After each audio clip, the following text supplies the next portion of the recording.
Hello,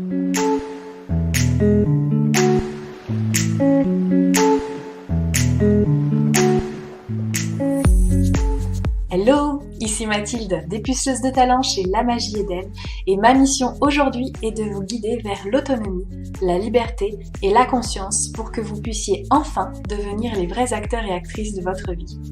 Après des années de travail salarié en tant qu'infirmière, je suis devenue entrepreneur dans le bien-être et la spiritualité et j'aide désormais les personnes à booster leur confiance en elles en leur faisant prendre conscience de leur potentiel illimité. Si vous êtes à la recherche de conseils, d'astuces, de retours d'expérience, de motivation, de partage et d'une bonne dose d'humour et d'amour, vous êtes au bon endroit. Que ce soit par pur hasard ou non. Dans ce podcast, seul ou avec mes invités, je vous partage tout ce dont vous avez besoin pour reprendre le lead de votre vie, avoir confiance en vous et redonner du sens à cette vie. Vous avez choisi de sortir de l'hypnose du quotidien et je vais vous y aider. Bonjour et bienvenue dans ce nouvel épisode de podcast et aujourd'hui je vais vous parler du fait de redevenir maître de soi-même. Alors maître de soi-même, c'est avoir la maîtrise de ce qu'on est en train de vivre et c'est quelque part revenir à un état de paix intérieure, de cultiver la paix intérieure. Et ici, quand je parle de maîtrise, évidemment, je le différencie particulièrement du contrôle, puisque le contrôle, c'est l'ego qui cherche à contrôler son environnement parce qu'il n'a pas confiance en ce qui est en train de se passer, parce qu'il a beaucoup de difficultés à être dans la foi. Et la maîtrise, à l'inverse, est plutôt dans cet ordre de j'accepte ce qui est en train de se produire et j'ai confiance dans mes ressources, j'ai confiance dans ce que je suis en train de vivre pour pouvoir dépasser l'expérience qui est en train de se produire. Donc c'est vraiment une différence essentielle. Et puis la paix à l'intérieur, eh bien ça veut dire qu'en fait, quelles que soient les pensées qui me traversent et qui ne me définissent pas, quelles que soient les émotions qui me traversent et qui elles aussi ne me définissent pas, je suis en capacité de choisir ce que j'ai envie de croire. Je choisis aussi ce que j'ai envie de ressentir indépendamment des blessures qui sont les miennes. Et ça, c'est vraiment important. Alors, l'idée de revenir à cet état de paix intérieure, ça permet finalement de se sentir en reliance, de sortir du drame de l'ego. J'ai tendance à dire que l'ego, c'est une drama queen parce que, quelque part, eh bien, il se fait toute une montagne parfois de toutes petites choses. Vous savez, cette petite goutte d'eau qui fait déborder le vase, eh bien, c'est un petit peu ça. C'est l'ego qui est en train de faire tout son drame alors que, en fait, si on arrête de se prendre au sérieux, c'est beaucoup plus simple de vivre les choses. Même si l'ego, il pense que c'est sérieux. Autrement, il y a aussi l'idée de mettre de la conscience sur ce qui nous traverse plutôt que de le subir, de choisir ce qui nous nourrit. Et là, je vais faire une petite analogie à un conte amérindien par rapport au loup qu'on choisit de nourrir.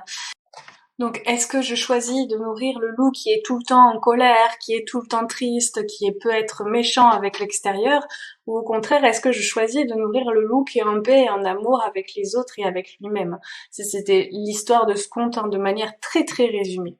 Enfin, il y a aussi cette idée de ne pas être conditionné par l'extérieur afin de revenir dans une conscience de soi et de ce que j'ai envie de vivre, ce qui revient un petit peu à cette essence de choisir ce qui nous nourrit. Pour autant, c'est assez facile de parler de manière théorique du fait de revenir dans un état de paix intérieur. Ça peut sembler facile, il n'en est rien parce que nous sommes des êtres émotionnels, nous sommes des êtres traversés par des pensées, par des blessures, et donc ça peut devenir délicat d'y revenir. Pourtant, il existe des solutions dont je vais te parler pour que tu puisses à ton tour expérimenter et vivre cela. Évidemment, au début, c'est toujours un petit peu délicat parce que, eh bien, un petit peu quand on refait du sport et qu'on cherche à se muscler, eh bien, au début, c'est un peu laborieux. Au début, on galère un petit peu et au fur et à mesure, en fait, ça devient une routine, ça devient une habitude. Et bien, c'est pareil ici. On va essayer d'aller muscler cet état de paix intérieure pour pouvoir avancer. Donc, je te donne tout de suite les astuces. Déjà, au lieu de réagir à ce que la vie nous propose, au dire de quelqu'un, etc., il va être important d'aller voir son discours intérieur et les émotions ou l'émotion qui est suscitée par ce discours intérieur. Parce que ça va permettre de mettre cette conscience sur « Ok, qu'est-ce que je suis en train de vivre à propos de cette situation qui pour autant est neutre en fait, mais parce que j'ai des blessures passées qui ont été réactivées lors de cette situation, eh bien je suis dans une façon de réagir qui n'est pas forcément adaptée et qui me sort de cet état de paix. Et donc ça va être important d'aller voir déjà qu'est-ce qui est en train de se jouer à l'intérieur de moi. La deuxième étape, c'est d'accueillir ce qui est déjà là, parce qu'on a toujours tendance, dans les concepts de spiritualité et développement personnel, de vouloir se juger, de se culpabiliser, de ne pas être assez, de ne pas avoir compris les choses, de devoir recommencer, encore une nouvelle couche d'oignon, etc., etc.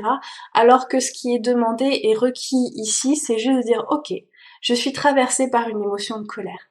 J'ai le droit d'être en colère. Ça fait pas de moi une mauvaise personne, ça fait juste de moi une humaine ou un humain qui est en train de vivre cette émotion, et une fois que j'aurai de la distance sur cette situation, je vais peut-être pouvoir aller travailler. Mais là tout de suite, ce qui est demandé, c'est juste de respirer et d'accueillir ce qui se présente à moi. Et ça, c'est vraiment, vraiment important. Et c'est quelque chose qu'on devrait apprendre à nos enfants dès le plus jeune âge, afin qu'ils ne soient pas complètement bousculés par leurs émotions, qu'ils en aient peur, ou bien qu'ils soient submergés, mais qu'ils se retrouvent plus facilement cette maîtrise. Parce que l'émotion, elle demande juste à être accueillie. C'est une information qui vient juste nous dire, ok, là tu réagis parce que il y a une blessure. C'est tout. Alors quand je dis accueillir ses émotions, évidemment, ça veut pas dire se résigner.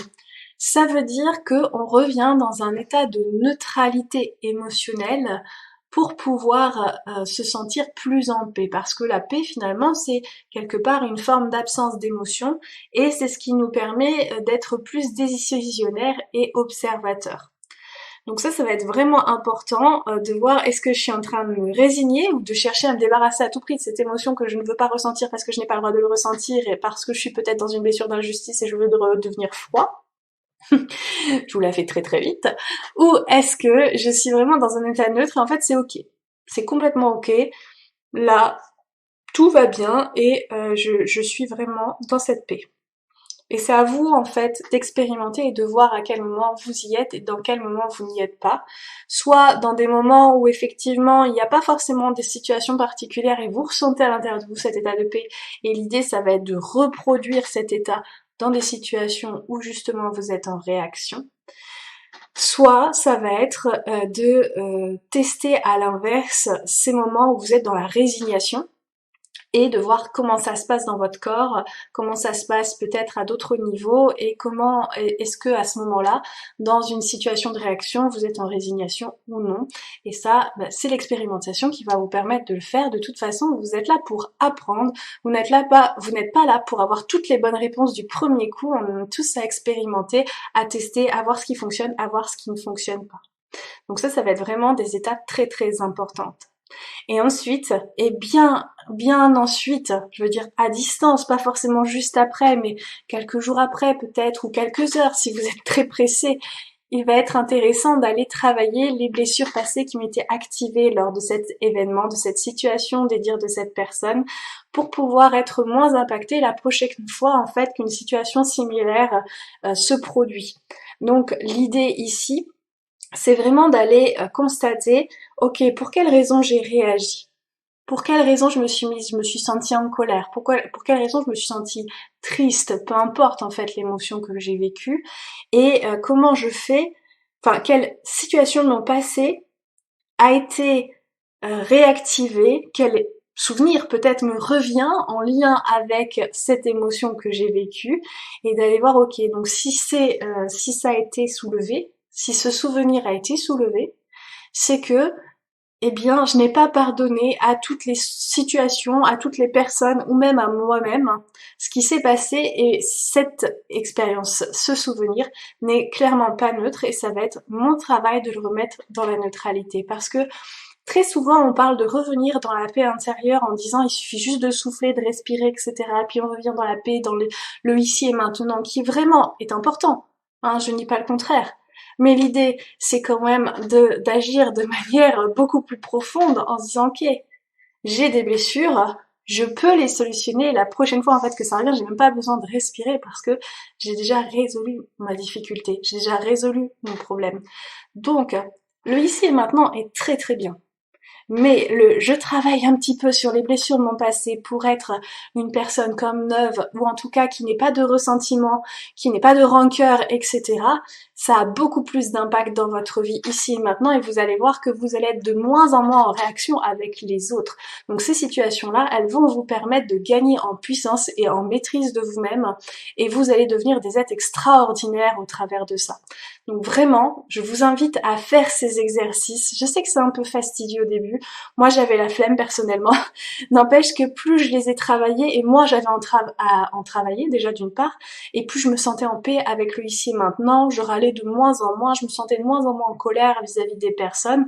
Je dis pas que tout est parfait, parce que je suis humaine, que j'ai eu beaucoup de blessures comme chacun dans mon enfance, et que encore aujourd'hui, il y a des situations qui me font réagir, il y a une forme d'opposition, de rébellion qui peut revenir, il y a mon ego qui peut vouloir avoir besoin d'avoir confiance en lui, etc. Et ça nécessite que j'aille voir, que j'aille gratter sous la surface de ce qui m'est proposé dans mon propre passé, parce qu'en fait, la solution se trouve principalement dans le passé. Donc ça, c'est vraiment quelque chose que je vous invite à travailler au quotidien pour que vous puissiez reprendre la maîtrise de votre vie, vous sentir moins impacté par l'extérieur et choisir ce que vous avez envie de vivre, choisir les émotions que vous avez envie de ressentir et choisir la direction que vous avez envie d'emprunter dans votre vie, indépendamment de toute émotion difficile. C'est vraiment, vraiment la clé de la maîtrise de soi. Cet épisode touche à sa fin et j'étais ravie de te le concocter, de te le préparer et de te le livrer. Il est extrêmement puissant, franchement je t'invite énormément à le mettre en pratique, à l'utiliser parce que ces outils sont des outils que j'utilise moi-même au quotidien et qui m'ont permis d'être là où j'en suis aujourd'hui et de ressentir beaucoup plus d'émotions, de paix dans mon quotidien, alors qu'avant j'étais quelqu'un qui râlait énormément, qui me plaignait très souvent et qui ne me sentait pas heureuse pour autant, et aujourd'hui j'ai choisi le bonheur et c'est passé par cet exercice-là notamment, donc franchement je t'invite très fortement à le mettre en place et en pratique. Et si tu as envie de partager cet épisode pour des personnes qui pourraient avoir besoin de cet exercice, eh bien sens-toi libre de le faire. Tu peux aussi aimer cet épisode, t'abonner pour ne pas louper le prochain épisode qui sera sur un sujet un peu différent, tu verras, je te fais un petit peu de surprise. On se retrouvera le lundi de la semaine suivante. Et en attendant, eh bien, je te souhaite une excellente journée ou une excellente soirée en fonction de l'heure à laquelle tu écoutes ce podcast. Et je te dis à très bientôt.